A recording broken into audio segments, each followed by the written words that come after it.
Dalam video kali ini kita akan mempelajari materi mengenai kewargaan digital. Adapun kompetensi dasar yang akan kita pelajari dalam materi ini adalah yang pertama, memahami konsep kewargaan digital. Yang kedua, merumuskan etika kewargaan digital. Untuk indikator pencapaian kompetensinya yaitu yang pertama, mendiskusikan konsep kewargaan digital. Yang kedua, memberi contoh hal-hal yang termasuk dalam konsep kewargaan digital. Yang ketiga, mengintegrasikan etika kewargaan digital dengan kehidupan bersosial di dunia digital. Untuk tujuan pembelajarannya sendiri ada 5 poin. Yang pertama, melalui diskusi dan menggali informasi, peserta didik dapat mendiskusikan konsep kewargaan digital dengan baik dan benar. Yang kedua, melalui diskusi dan menggali informasi, peserta didik dapat menjelaskan apa itu konsep kewargaan digital dengan santun. Yang ketiga, melalui diskusi dan menggali informasi, peserta didik dapat memberi contoh hal-hal yang termasuk dalam konsep kewargaan digital dengan bertanggung jawab. Yang keempat, melalui diskusi dan menggali informasi, peserta didik dapat merangkum hal-hal yang tercakup dalam konsep kewargaan digital. Dan yang terakhir, disediakan peralatan komputer dan perangkat lunak, peserta didik dapat mengintegrasikan etika kewargaan digital dengan kehidupan bersosial di dunia digital dengan bijaksana. Kita masuk pada uraian materi. Poin yang pertama, kewargaan digital. Berkomunikasi di dunia maya tidak jauh berbeda dengan berkomunikasi di dunia nyata. Komunikasi antar individu maupun beberapa individu sekaligus dapat terjadi baik di dunia maya maupun di dunia nyata. Tidak mengherankan, berbagai karakteristik, pribadi, ide maupun tujuan yang berbeda dapat tertuang di dunia maya. Namun, sifat dunia maya yang tidak mempertemukan individu-individu tersebut secara langsung dapat mendorong menipisnya bahkan hilangnya norma-norma sopan santun, tanggung jawab, dan etiket dalam berkomunikasi.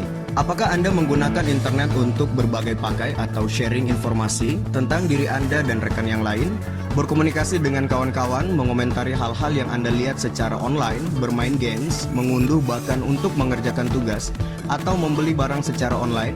Jika Anda menjawab iya pada salah satu poin saja, maka dapat dikatakan bahwa Anda adalah seorang warga digital. Warga digital itu sendiri adalah orang yang sadar tentang hal yang baik dan yang kurang atau tidak baik, menunjukkan kecerdasan perilaku teknologi, dan membuat pilihan yang tepat ketika menggunakan teknologi. Warga digital merupakan individu yang memanfaatkan TI untuk membangun komunitas, bekerja, dan berekreasi. Warga digital secara umum telah memiliki pengetahuan dan kemampuan mengoperasikan TI untuk berkomunikasi maupun mengekspresikan sebuah ide atau gagasan. Contohnya bermain Facebook, menulis blog, mencari informasi di forum, dan lain-lain sebagainya. Sama halnya dengan warga dunia nyata, semua warga digital memiliki kewajiban untuk menjaga etiket dan norma, serta memiliki rasa tanggung jawab dalam berperilaku di dunia maya. Mengapa kewargaan digital itu penting? Jika Anda ingin memperoleh yang terbaik dalam menggunakan internet dan menjaga keamanan serta kesehatan Anda dan rekan-rekan Anda, gunakan bahan-bahan berikut ini untuk mempelajari bagaimana menjadi warga digital yang positif.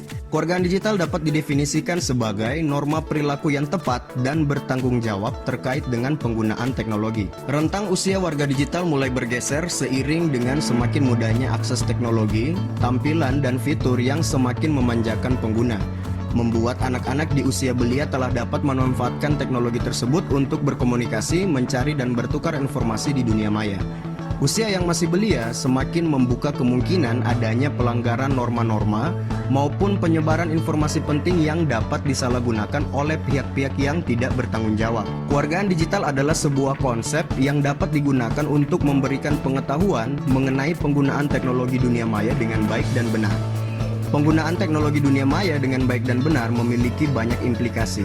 Pemilihan kata yang tepat dalam berkomunikasi, tidak menyinggung pihak lain dalam memuktahirkan atau mengupdate status, tidak memberikan informasi rahasia ke publik, tidak membuka tautan atau link yang mencurigakan, dan lain-lain sebagainya. Poin yang kedua, komponen kewargaan digital.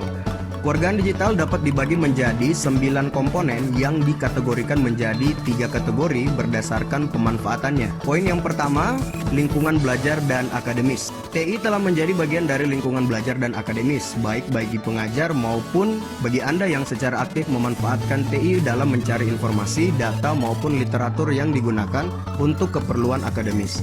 Beberapa komponen kewargaan digital yang perlu diperhatikan dalam pemanfaatan IT untuk lingkungan belajar dan akademis adalah adalah komponen yang pertama, akses digital. Setiap orang seharusnya memiliki hak yang sama dalam mengakses fasilitas TI. Namun kemudian setiap pengguna TI harus menyadari bahwa tidak setiap orang memiliki kesempatan yang sama dalam mengakses teknologi, baik itu dibatasi oleh infrastruktur maupun lingkungan komunitas pengguna itu sendiri. Belajar menghargai hak setiap orang untuk memiliki akses ke teknologi informasi serta berjuang untuk mencapai kesetaraan hak dan ketersediaan fasilitas untuk mengakses teknologi informasi merupakan dasar dari kewargaan digital. Keterasingan komunitas secara digital mengakibatkan sulitnya perkembangan suatu lingkungan dikarenakan terbatasnya informasi dari masyarakat dan komunitas dari daerah yang lain yang telah memanfaatkan teknologi informasi. Setiap warga digital juga harus menyadari faktor-faktor penghambat akses ke teknologi informasi, mulai dari faktor infrastruktur hingga faktor adat dan budaya. Seiring berkembangnya teknologi, akses digital juga semakin mudah diperoleh, sehingga tantangan terbesar selanjutnya adalah pembiasaan terhadap pemanfaatan teknologi itu sendiri. Komponen yang kedua adalah komunikasi digital. Dalam lingkungan belajar, akademis, maupun lingkungan kerja dan masyarakat umum nantinya, komunikasi merupakan kewajiban yang harus dilakukan setiap orang untuk dapat bertukar informasi dan ide. Komunikasi dapat dilakukan secara satu arah, dua arah, antar pribadi maupun komunikasi dalam sebuah forum. Perkembangan teknologi digital telah mengubah seseorang dalam berkomunikasi. Berbagai bentuk komunikasi digital yang tersedia seperti email, SMS, chatting, forum, dan berbagai bentuk lainnya memungkinkan setiap individu untuk terus dapat terhubung dengan individu lainnya. Setiap warga digital diharapkan dapat mengetahui berbagai jenis komunikasi menggunakan media digital. Warga digital juga diharapkan dapat mengetahui kelebihan dan kekurangan dari setiap jenis komunikasi tersebut, sehingga dapat memilih penggunaan komunikasi yang tepat sesuai dengan kebutuhan. Komponen yang ketiga adalah literasi digital. Dunia pendidikan telah mencoba untuk mengintegrasikan teknologi digital ke dalam proses belajar mengajar, sehingga Anda mampu menggunakan teknologi digital untuk mencari dan bertukar informasi. Namun pada kenyataannya teknologi yang digunakan dalam dunia kerja sedikit berbeda dengan yang digunakan di sekolah. Berbagai bidang pekerjaan seringkali memerlukan informasi yang aktual dan bermanfaat. Pekerja dituntut untuk memiliki kemampuan untuk mencari dan memproses data secara kompleks dalam waktu yang singkat. Sementara itu ketergantungan Anda pada pengajar belum seirama dengan tuntutan dunia kerja. Literasi digital merupakan proses belajar mengajar mengenai teknologi dan pemanfaatan teknologi itu sendiri. Pelajar dan pengajar diharapkan dapat belajar apa saja, kapan saja, dan dari mana saja.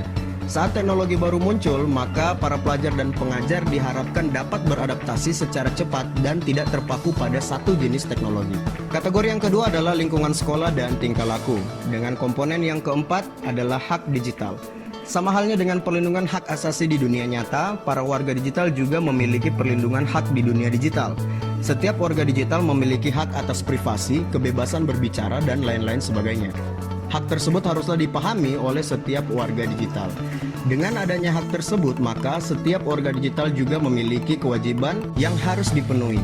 Setiap warga digital harus ikut membantu dalam pemanfaatan teknologi secara benar, mengikuti tata krama yang berlaku, baik yang tersirat maupun yang tersurat. Contoh nyatanya adalah tidak melakukan pembajakan konten, tidak menyebarkan informasi palsu, dan tidak memancing emosi pengguna teknologi informasi lainnya. Komponen yang kelima adalah etiket digital. Seringkali pengguna teknologi digital tidak peduli dengan etiket penggunaan teknologi, tetapi langsung menggunakan produk tanpa mengetahui aturan serta tata krama penggunaannya. Atau sudah mengetahui tetapi menganggap etiket digital tidak terlalu penting untuk diperhatikan. Seringkali para pengguna digital melupakan bahwa walaupun dalam dunia digital para pengguna tidak saling bertatap muka, tetapi perlu diperhatikan bahwa di balik setiap akun, di balik setiap postingan forum, terdapat individu lainnya yang dapat tersinggung jika melanggar tata krama. Etiket digital dibuat dengan tujuan untuk menjaga perasaan dan kenyamanan pengguna lainnya. Namun peraturan saja tidak cukup.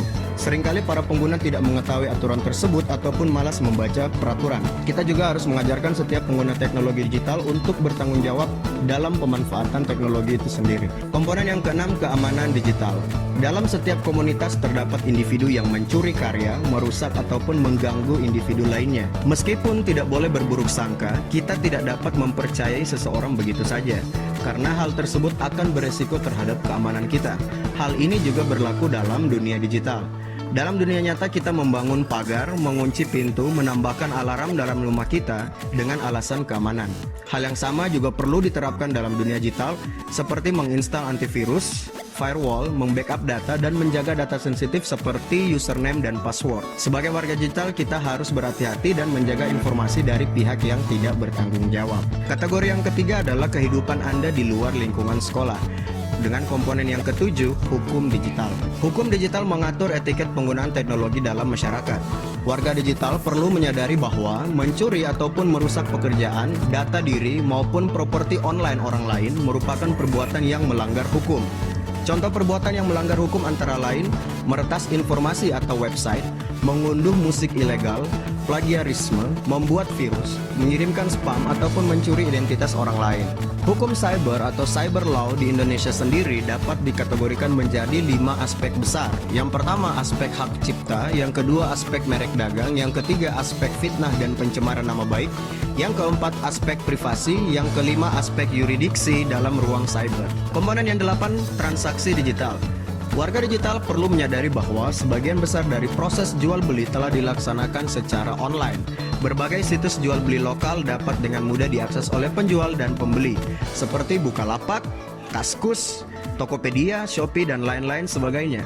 Mudahnya akses dan semakin tingginya tingkat kesadaran masyarakat akan teknologi informasi ikut mendorong tumbuhnya pasar jual beli online di Indonesia. Dalam jual beli online, penjual dan pembeli perlu menyadari resiko dan keuntungan yang didapat dari jual beli online. Mulai dari resiko penipuan, perbedaan barang yang dikirim, lama pengiriman, hingga legalitas barang yang diperjualbelikan.